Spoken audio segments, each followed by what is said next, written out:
Ôi, bay mà bay rớt rồi. Rồi. Rồi. Rồi. Rồi, sao rồi? Sao rồi? Sao rồi? Bay sao rồi? Hả? Có điều đấy nhỉ? Trời ơi, nhiều quá đi mất thôi. Sổ. Mở đi. Ồ, xịn. Đó, gì đấy? Ui trời ơi, mọi người ơi. Hôm nay mình lại phải đi sống còn rồi. Không ngờ luôn. Tự mà đi. Tự mà đi. Đang quay. Lên sống sót. Cuối cùng mình tính lại, tôi nghĩ ít thôi. Nghĩ cơn bão này không bao giờ kết thúc luôn. Hơn nữa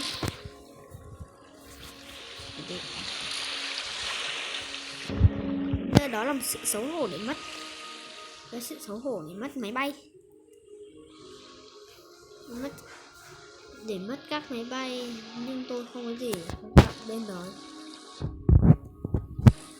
Đấy, cái câu những hình nổi. Đây chiu. Dạ.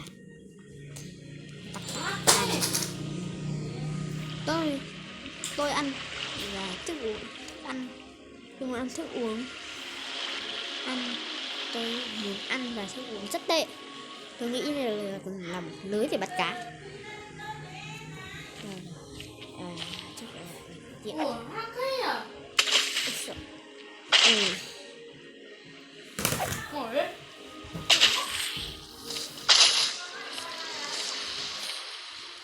Đi này. Ồ.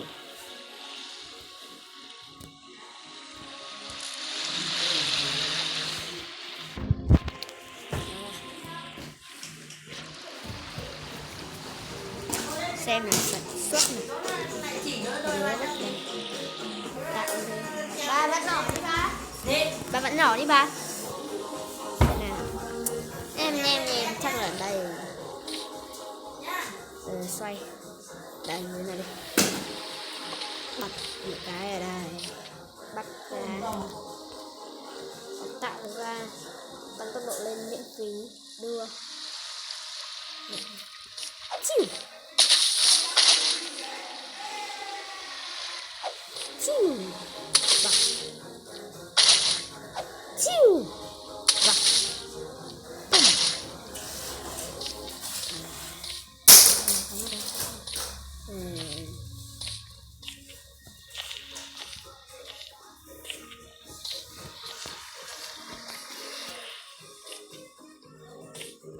Đâu à?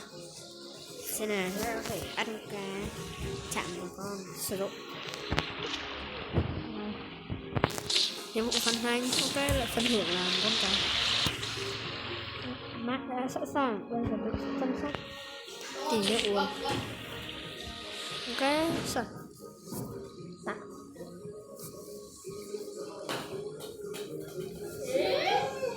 Đây. Chai nó tạo ra. Ăn lấy chai đâu nhỉ? Đưa. Đây. Tiến trình sử dụng. Xong. Làm cái này để tìm cho cái này rồi nhưng mà không có gì.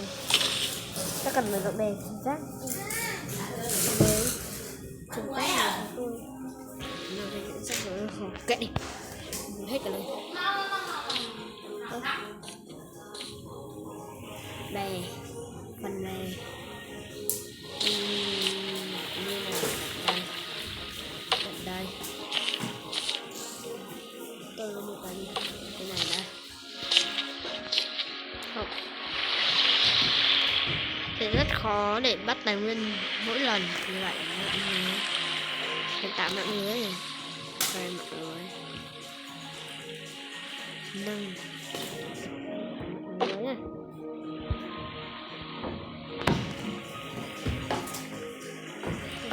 Đưa. Trời. Đựng lưới nữa. Kệ đi. Đây lại làm cái hòm à. Ok, mình sẽ lấy sử dụng hòm. Cái hòm đây đi. Đặt. Sự sống còn. Ôi, đây có cái móc này. Ôi, có một cái radar này. Bẫy bắt cánh lên có thể có sẵn kia tặng. Shop trang trí. Ngọn xanh đựng nguyên thủy radar.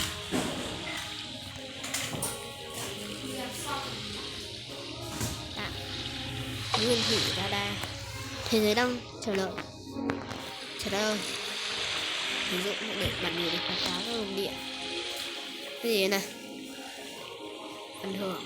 Thời gian. Ok, đến hòm thư. Để một đưa.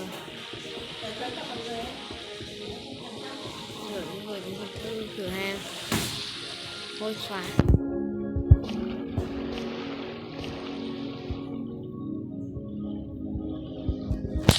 Rồi nha. Cầm cái này đi câu cá mập đây.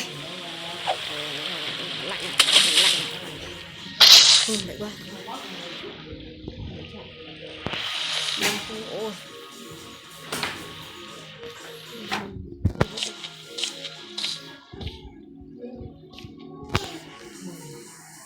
Chiu.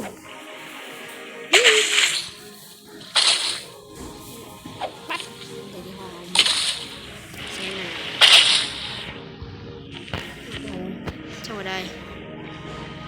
Miễn phí. Kìa, gỗ kìa, gỗ kìa, gỗ kìa, gỗ kìa, gỗ. Rồi.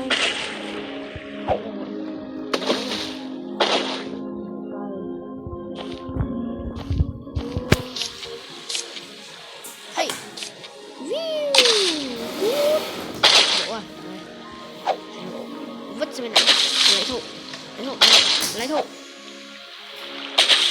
Rồi. Lại có thêm tấm kim loại nó free luôn. Đây là gì?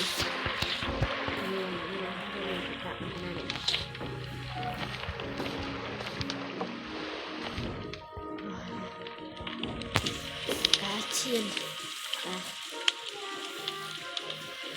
Đưa đủ không gian tạo nên.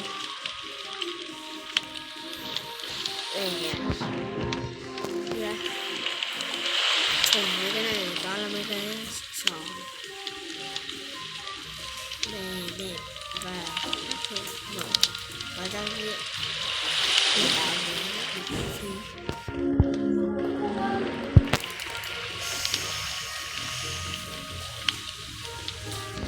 Nói chung là cái đưa nhanh này.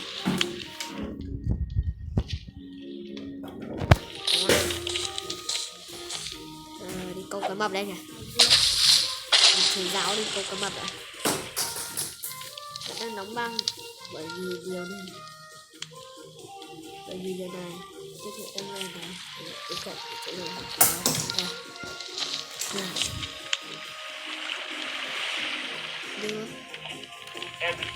đưa người sẽ đến hỏi một thư đi bí quyết cửa để đi giải lưu điện văn minh cái gì cũng hỏi một kích này người sống sót đầy đủ loại trong khá tốt một chút năng lượng để là cho tôi chúng tôi bình tĩnh này bình tĩnh thực hiện như vậy tôi cũng nào bỏ bớt cái này ra đi đây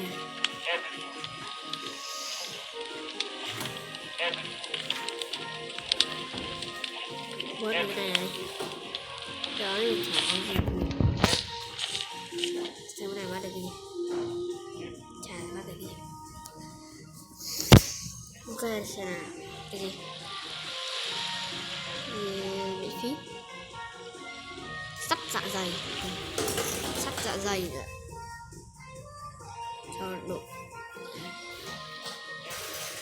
mẫu xẻ mỗi cùng là chính xác và đúng hơn, cậu nhận được quy luật cao hơn. Giác quan thảo đường, thảo dừa, cổ họng khô, tình trạng thiếu nước liên tục hiếm lại. Kim đường nói chung là đây là đầu bếp, tất cả thức ăn thực tại để tạo nên hơn đúng không? Bậc thầy để tạo thành nguyên khí này, khả năng sinh tồn.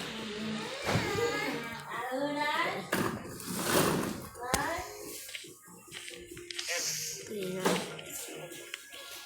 tổ đã alo bom bù gà.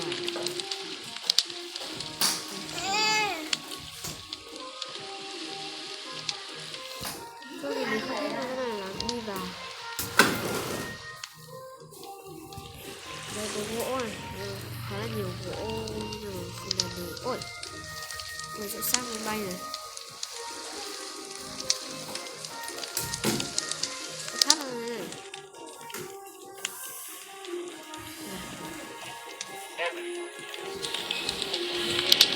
Ok. Đây để xem nào phần gỗ được rồi. Đóng rồi. Tín hiệu sống sót. Đóng rồi. Đúng rồi. Vẫn đang quá nóng. Mình đang chờ. Để nó quá nóng cho mình đang chờ mình đi ở đây. Sử dụng. Quá nóng cho mình đang chờ. Xong.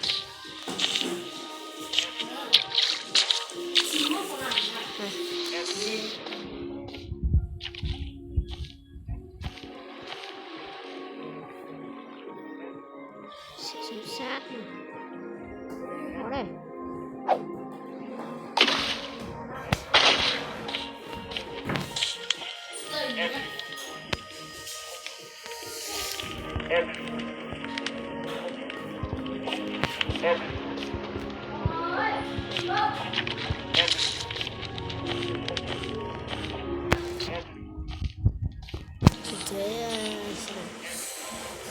Sản xuất sự sống còn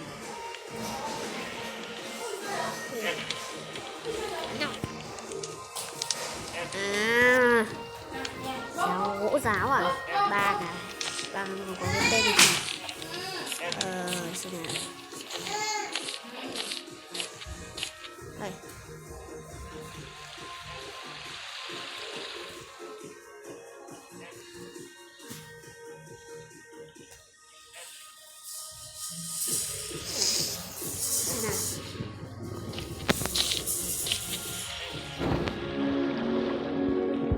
Chắc mình vào như này này.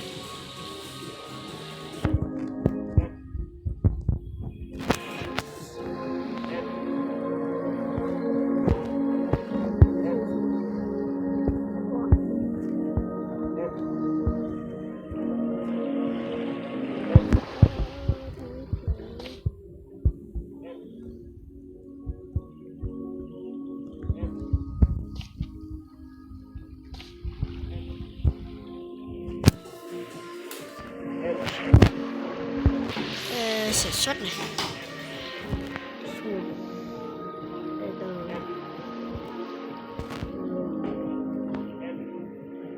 Như vậy sẽ là vũ khí từ trục các cái bàn.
Lên đây bà.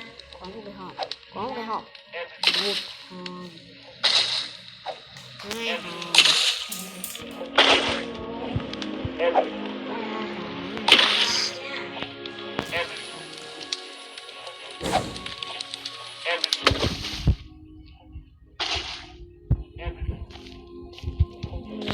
Lạnh.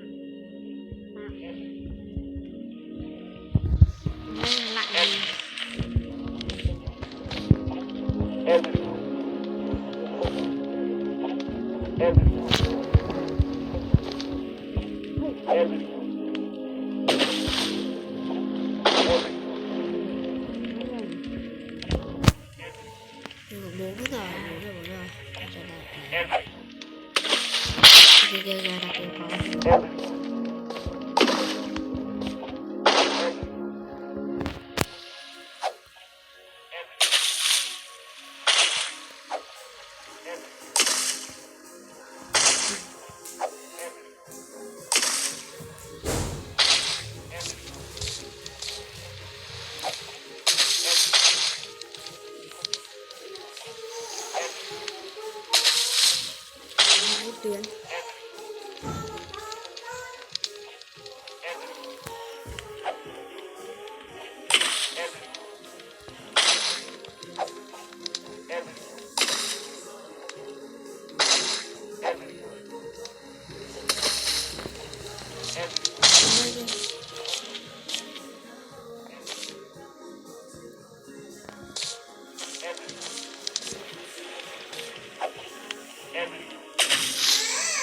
Giờ ít gần chưa được cái nào. Chả yêu cái dây lấy từ đâu ra. Hậy. Đùa. Cái dây này. Đây. Thôi. Không. Không. Không, không, không. Các bạn không rồi. Không, không, không các bạn. Chẳng có gì. Và không nói được. Em tí thôi. Em còn em đứng ở đầu cửa. Trời. Cái gì? Nó gọi Hưng Hoi chơi. Thật. Vắt chân đô rồi này điêu làm con chó. Điêu được chó. Ble chiếm được không tù đi trời. Không rồi, không. Không. Xe thì là Lamborghini, miễn phí chị đã có trong này. Trời ơi. Trời còn quảng cáo thế này. Bạn nhận được 1 đồng. Lúa này. Sủ cưa sủ này.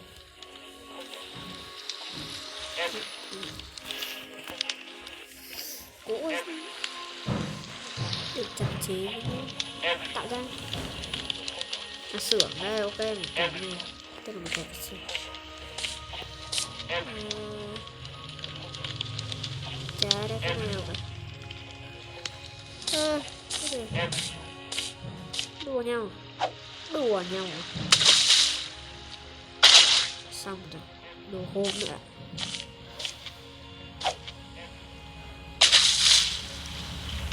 Chạy lên luôn.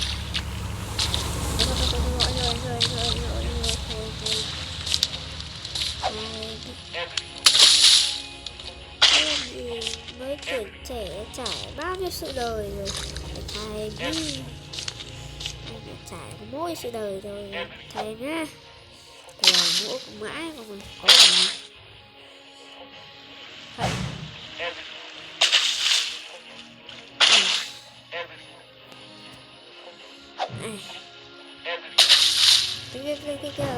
rồi.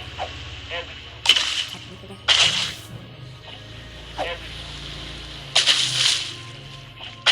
Wow. Độ tạo được cái này nhé. Đeo và cái sự sống còn này. Sự sống còn ta cũng đã có rất nhiều gỗ đây là không sợ đâu, không sợ chết được. Đừng có nhiều lắm. Kìa. Cái xe này hơn nè.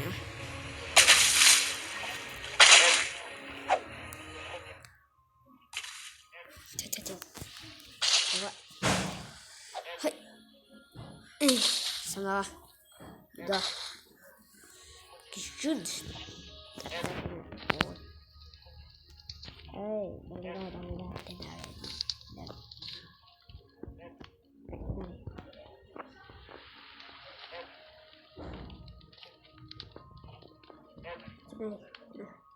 Quay lại.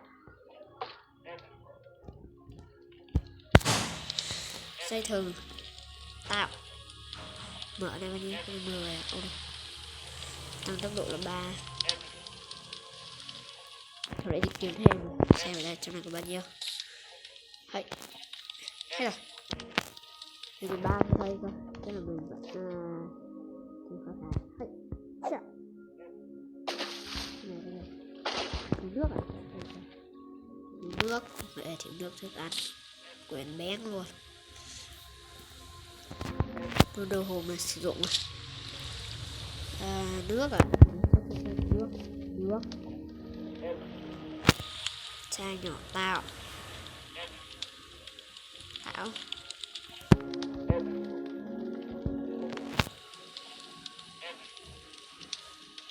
trả ra quay trở lại chết.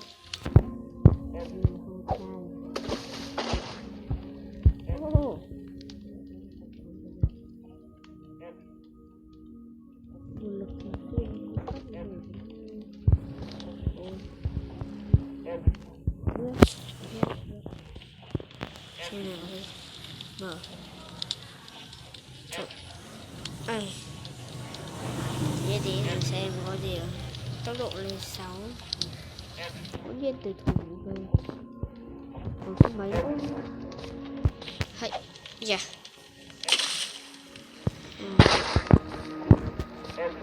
nước mình đâu rồi. Đây này, đây có một chai nước này. Thử độ.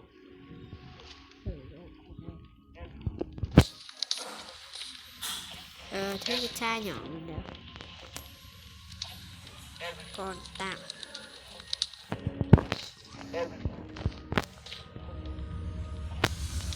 trong một sản xuất tạo không được quy trình chanh dừa, một thùng nước trong cái bát đấy.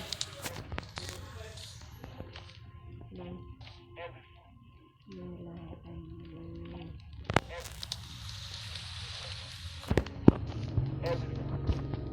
cây này. Yeah.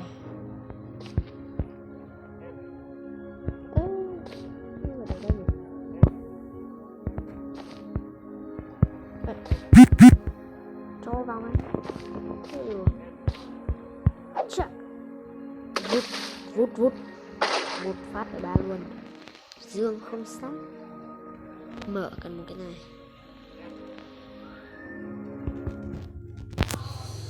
Dương không sát. Không như thế sao? Đây xem là xem là cái này kiếm đâu. Đây này, không có này. Thế lấy này. Xem. Chết. Quay lại. Đây.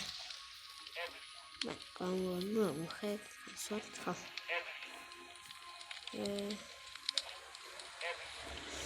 Mở khe sản xuất đấy. Mình có 3 à? Thế thôi mình đi kiếm tạm vậy.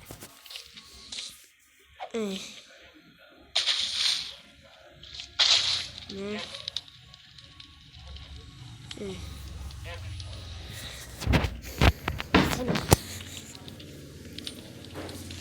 Thì mình ở đây nên là mấy không lại đi đến đây.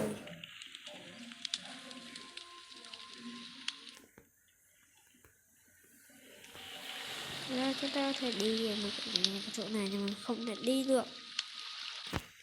Mình đi rồi mình chết đấy. Nên thôi mình sẽ quay trở lại nhà. Chậm. Sao mình hiểu bô về dùng nó đi. Chứ không tôm náo lắm. Náo cực. đường người ta chiều rồi nào cơ. Thôi đang là điều sẽ vải là một cái gì vải sống còn em có thể mặc cái này quá nhọn, có một sắt à, nó không thường.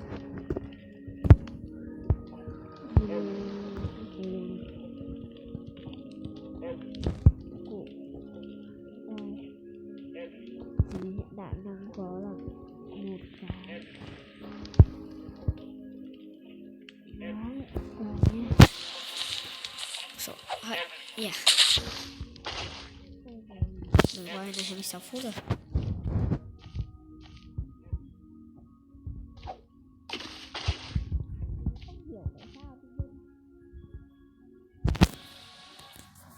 Chết bằng mặt mình trên trên tàu như là mình nhớ không nhầm là trên tàu hình như là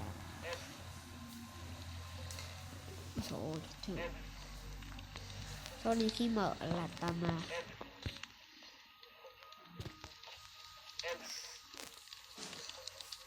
không nhầm là hình như khi lên máy bay là nó không được mang đủ giáo diếc, mà ở trên này từ nãy giờ mình có hẳn thỏi luôn, không biết là ông nào mà ông mang hẳn thỏi sắt lên đây, quỳ luôn.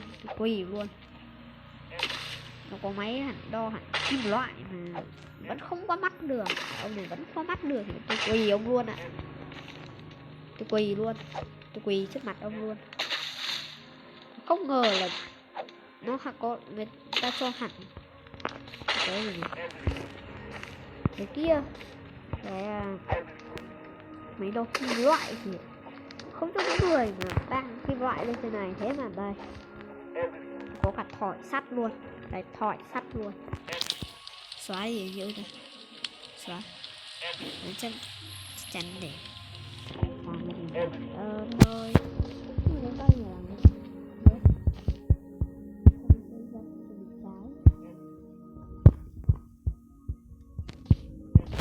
tôi không muốn cho điều này xảy ra một tí nào. Hey, một cái thùng nữa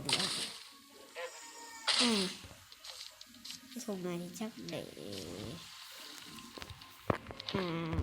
trồng với cái thùng này.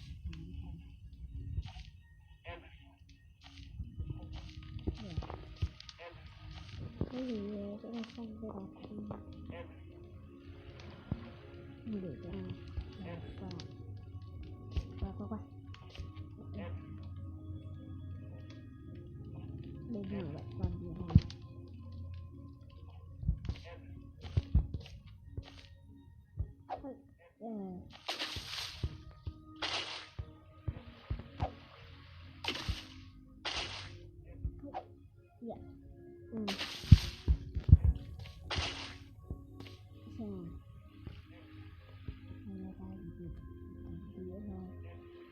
Có cái đường dây có một trên ba dây.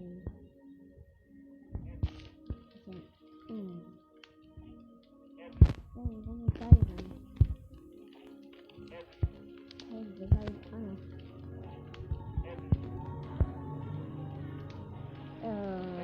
thấy cái nào cả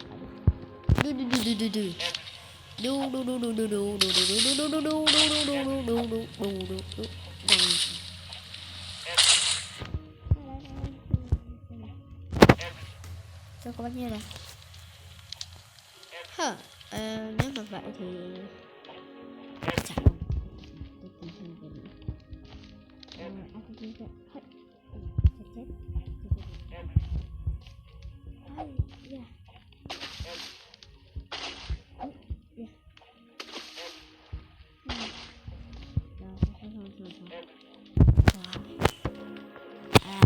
này 3 phút nữa mình sẽ có được một cái này.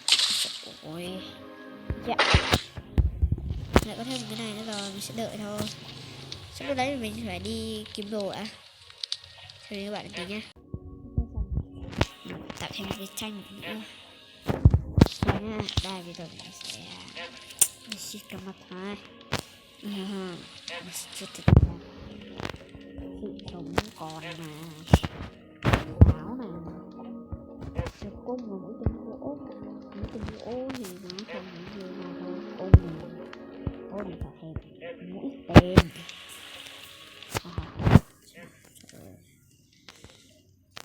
Một quần thủ như thế tạo được một cái mũ đi, tạo được mũ Luffy. Ta là mong cái gì Luffy. Rồi xem dạ một đao leo ale rồi có mặt rồi. Cá mập ơi, chú cá mập mập này thì chúng ta đây cá mập làm gì đây? Cá mập ơi, cá mập đâu? Cá mập đâu? Cá mập đây này. Cá mập đâu?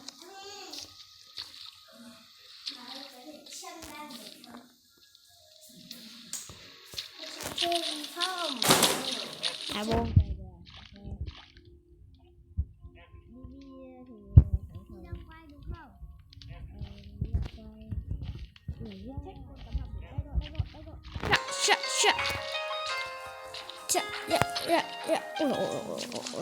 Sao? Anh có làm một tiếng không đấy? Cái trò sống còn ông sống có này của ông sống còn của Slenderman đây đúng không? Ôi, cá mập kêu này thì rồi em vào game đây này hồ báo có trộn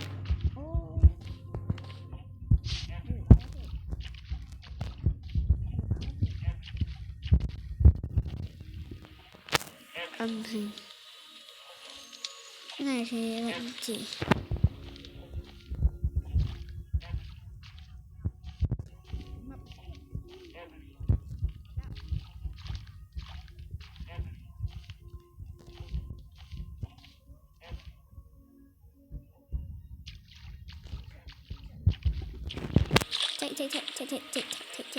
chạy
này các bạn bật lên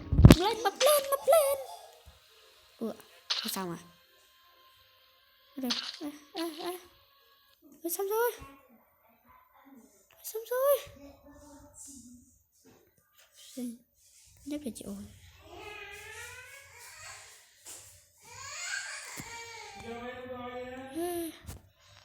Thôi tại vì mọi người đây mình đau khổ quá.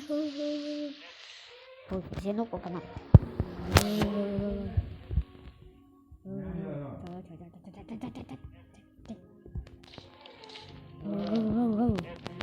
Ăn mập đâu. Đi ra đây.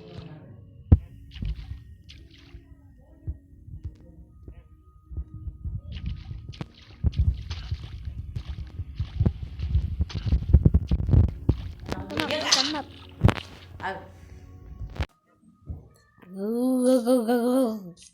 Chết đi. Cắn mập đâu. Muốn cắn mập. Ra đây. Ra đây. Ui dồi. Ui dồi. Ui dồi. Ui dồi. Ui dồi. Ui dồi. Chà. Chà. Chà.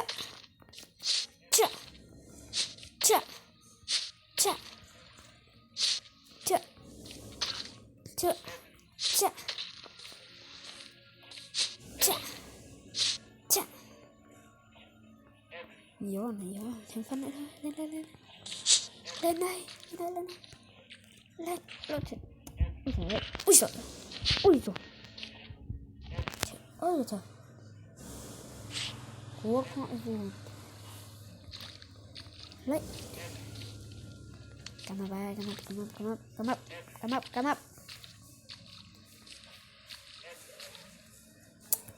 Đùa. Hey. Đùa. Cái gì?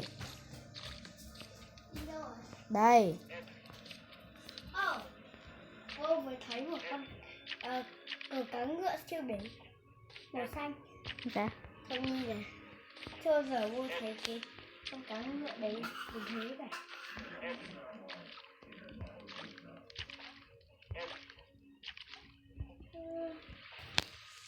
Đùa. Để âm thanh lại. Cái số điện này. Tải đi. Ô.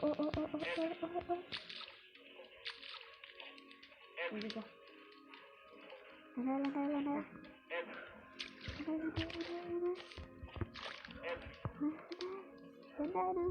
Dạ. Sáng tay lấy gì? Xóa đi. Xóa gì? Đùa chấm bọc ạ.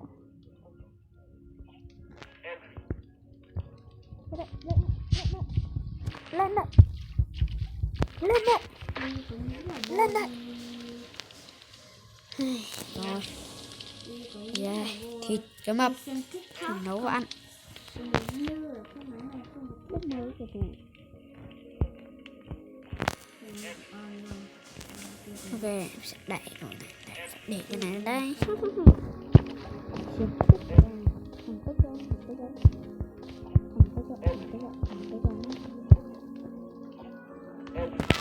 Chị ơi.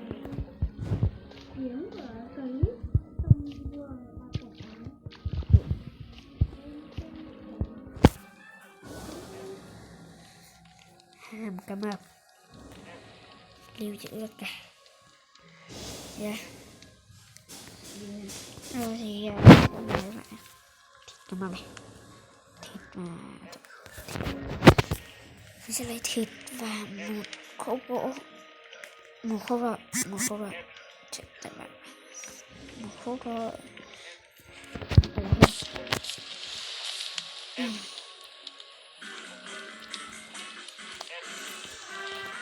Rồi. Ủa tắt đi không? Vấn đề đấy gì sao? Thì chết. Ôi vì có bít tết cá mập này. Đâu biết Tết đâu. Cá mập bít tết. Thịt cua. Thịt xoáy nướng. Thịt lợn rừng nướng. Thịt gấu nướng. Thịt cá mập.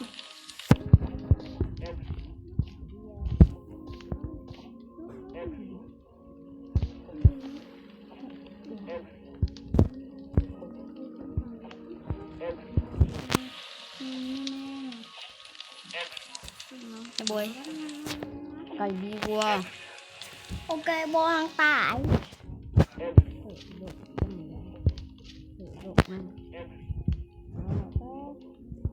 biệt các bạn. Mình sẽ phải chơi ở đây 40 phút rồi. Trời ơi, mai mới giết được con chết tiệt.